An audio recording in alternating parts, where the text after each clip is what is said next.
Hi, parents of my Riverview gifted students. I wanted to take a minute just to share some basic information with you about our gifted program here at Riverview.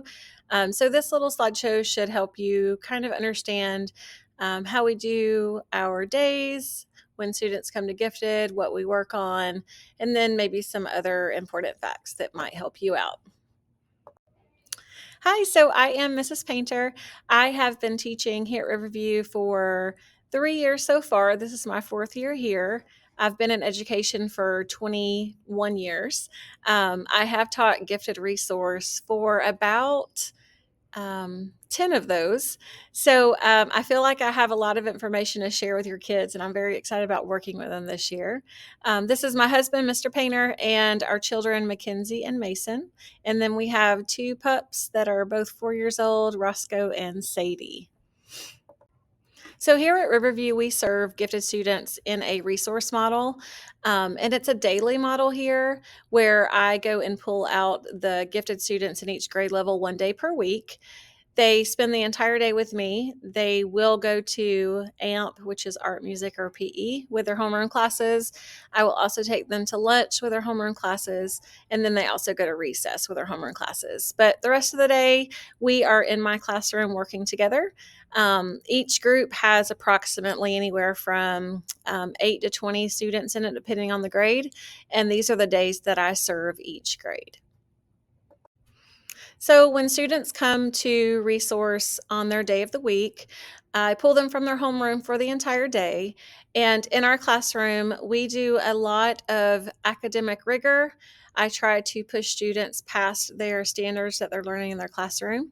I do also tie in a lot of their standards that they do learn in their homerooms on each grade level. I try to differentiate through harder text and reading, and then in math, we are learning some of their math skills that they learn in their classroom, but I also try to differentiate through some accelerated content when I see the students can go beyond the standard and they've already mastered that.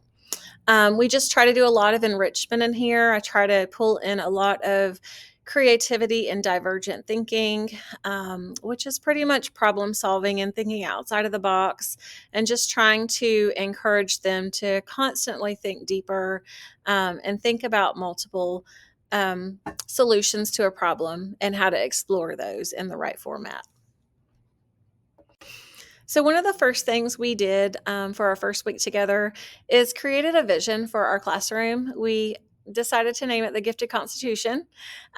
We came up with some things that we feel like that all of the learners in the classroom need to make an attempt to do in order for all the students in the room to have the best opportunities to learn and grow and not feel embarrassed or anything by maybe getting a wrong answer, and just being able to explore some goals that they might have for themselves, not only through academics, but also through social goals to work with others and through emotional goals.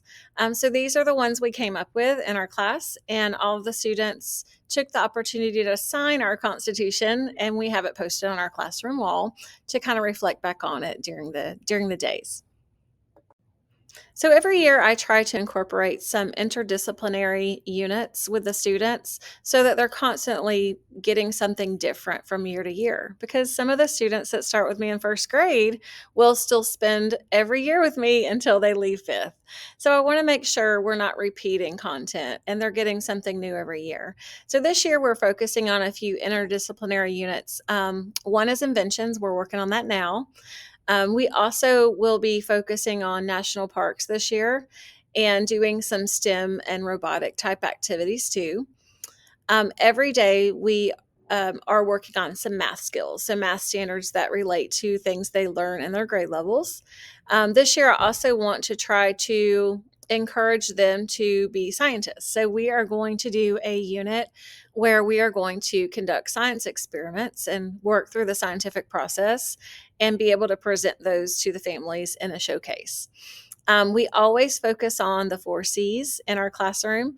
So we want to make sure we're always working on things that challenge our creativity and our critical thinking skills and collaboration and working with other people. and also our presentation skills to be able to communicate effectively and clearly to the class. Our fifth graders will be tackling a little bit of service learning this year, to where they are trying to have some outreach in our community. So I'm excited to see what we come up with, for them to be able to explore and get engaged and involved in.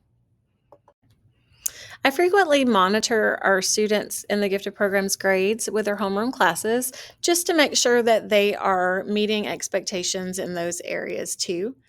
I will check in usually every quarter with homeroom teachers and see if there's any students who are having any issues, either academically or with behaviors as well, work habits and such. At that time, if we're seeing some concerns, I would definitely set up a parent conference with the homeroom teacher and the parent and talk through some of the things that might be going on. We could create a student improvement plan just to help that student be able to meet some of those goals. And then at that time, if we're not meeting those goals, we would need to discuss the potential for probation to maybe have that child removed from the resource model for a time, to be able to stay in their home rooms and maybe get some of that material that they might be missing or they might need extra remediation with. And then we could come back together and see if that was successful and then discuss the next steps from there. So in our classroom, we also set some, we call them codes of cooperation. They're basically like rules and type procedure type things that just help us be successful in our classroom. So these are the ones that we came up with, these five. And if students are following those throughout the day when they're with me, at the end of the day, they earn Painter Cash. Painter Cash is play money that they can use to spend on things in our painter store. They can earn up to $50 a class. And then every 4 weeks, I open up our store so they can use that money to purchase items that you see on our chart. Some of the favorites are definitely eating lunch with the teacher in the younger grades, sitting in the teacher's chair, having your shoes off for the day, bringing a blanket and stuffed animal. So, all kinds of fun things. If students aren't meeting expectations, I will be sending them back to their homerooms that day with a little behavior slip just to let their homeroom teacher know that there were some issues in class that they might need to walk a lap at recess to reflect on their behavior choices while they were in class that day. Or if it's a little bit more severe, they would need to sign their classroom binder, their Spark binder, and that goes against their number of times they have to sign the binder to participate in the Spark event at the end of each quarter. So the teacher keeps up with all of those. If there are things going on in my classroom and your child did have to sign the binder, I would definitely send an email home or have a phone call home just to discuss it, just to see what we can do together to help make that next week more successful. I do have a webpage for our gifted program, and you can find it by going to Riverview's page and clicking on the gifted tab and viewing lots of different activities we've done. Lots of pictures are on there for you to see your children working in class and doing different things like that. I also send home an email every Friday just to let you know what we did for the week and let you know what's coming up the following week. Um, and if you ever need to reach me, email is probably the best, easiest way. But you can always call the school and leave a voicemail. I will definitely do my best to make sure I check those at the end of every day. During the school day, I typically won't answer the phone because I am with your students and we are learning. I do look forward to working with you this year. After you viewed this, if you have any questions or need any clarification on anything, please reach out and I would be more than happy to talk with you.